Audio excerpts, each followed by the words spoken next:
These flags are accompanied by our POW MIA flag, which recognizes the flight and demise of a group of our armed forces who were prisoners of war who are still remain missing in action.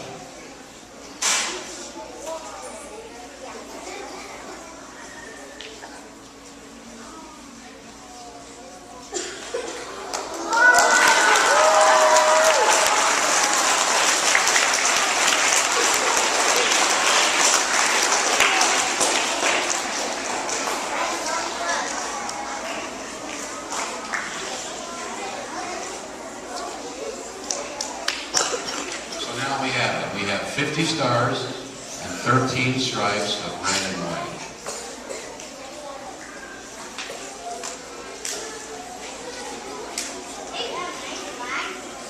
Thank you, Ira. Thank you very much. That's a history of the flag. Thank you, guys.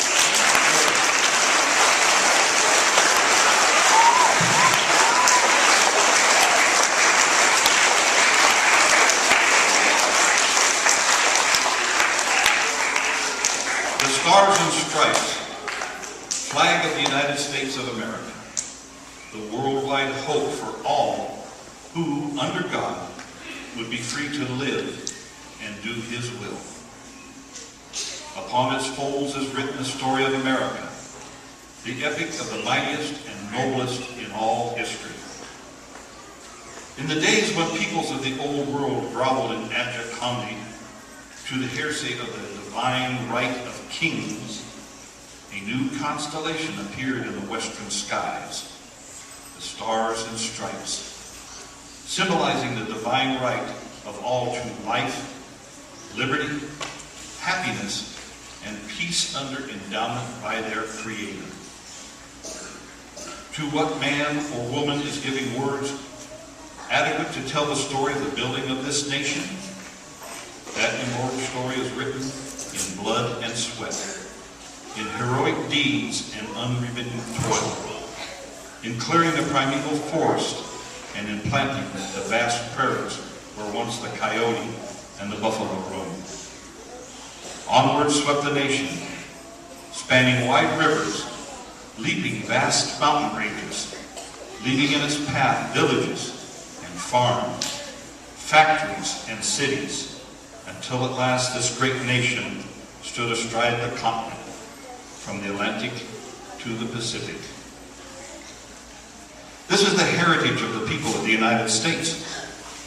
It has been repurchased by each succeeding generation and must be re-won again and again and again until the end of time, lest it too shall pass like the ancient empires of Greece and Rome. The price of liberty is eternal vigilance. What was won at Lexington and Concord and Bunker Hill had to be repurchased at Ticonderoga and Yorktown. What John Paul Jones achieved upon the high seas in the War of Independence had to be repurchased by Commodore Perry on Lake Erie in the War of 1812. The prestige of Admiral Dewey's victory in Manila Bay in 1898 was re-won by the naval battles in the seas about the far distant islands of the Pacific after the sneak attacks upon Pearl Harbor and Manila in 1941 had summoned our country to assume its role in World War II. What our troops achieved under the Stars and Stripes at Chateau Thierry and Flanders in World War I, their sons were required to repurchase in World War II, and in the bloody trek across northern Africa, on the beachheads of Europe, and in the Battle of the Bulge. The flag our American men raised at Iwo Jima was the same flag later raised in the defense of Incheon, Hussein, and Pork Chop Hill in far-off Korea. Then another generation under the same flag bled to stem the threat of communism in far-off Vietnam. Our young people were again called to carry our flag in the defense of a free world in the actions of Grenada and Panama.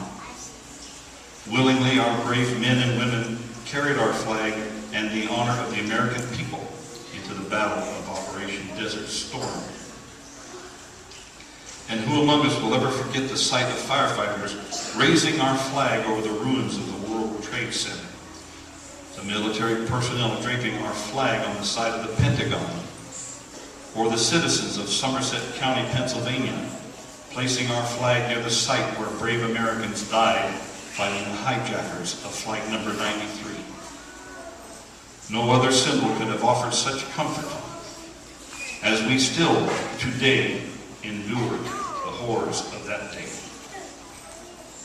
Today, American armed forces carry our flags in the villages of Iraq, the mountains of Afghanistan, and the jungles of the Philippines, where whenever terrorism may reside, their struggle against the sponsors of terrorism is the hardest battle yet, and this threat to our nation and to our way of life is certainly as great a challenge as our flag has ever seen.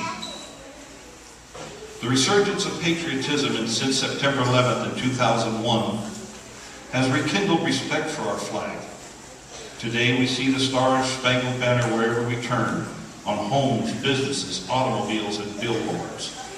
Such displays stimulate our love for our nation and for what it stands. They remind us of the sacrifices being made by the men and women of our armed forces around the world, and they are a tribute to the heroes of the police and fire department the nation over. The greatest significance of this flag, however, lies in the influence it has in the hearts and the minds of millions of people. It has waved over the unparalleled progress of a nation in developing democratic institutions, scientific and technological knowledge, education, and culture. It has served as a beacon for millions of poor and oppressed refugees abroad and stands as a promise that the underprivileged will not be forgotten. What is the meaning of the flag of the United States? There can never be a definitive answer to that question.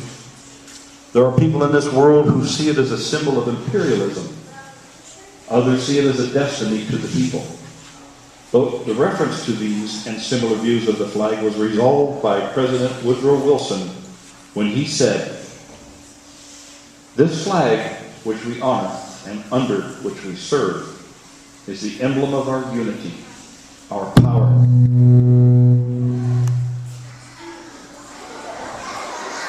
That's power. That's really power.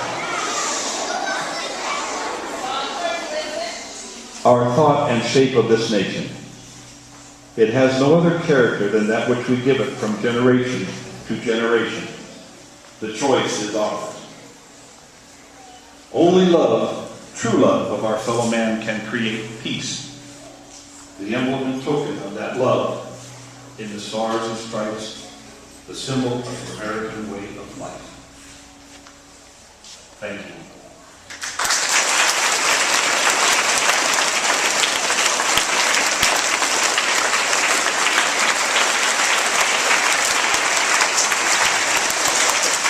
I want to say a quick little thank you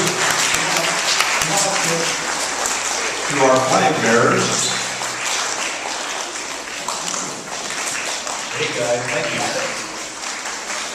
for their help in presenting the flag today.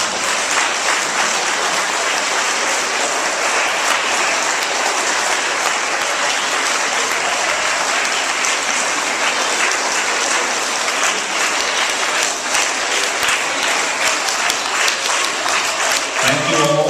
Thank you very much. Thank you for your help. And God bless America. And God bless our church.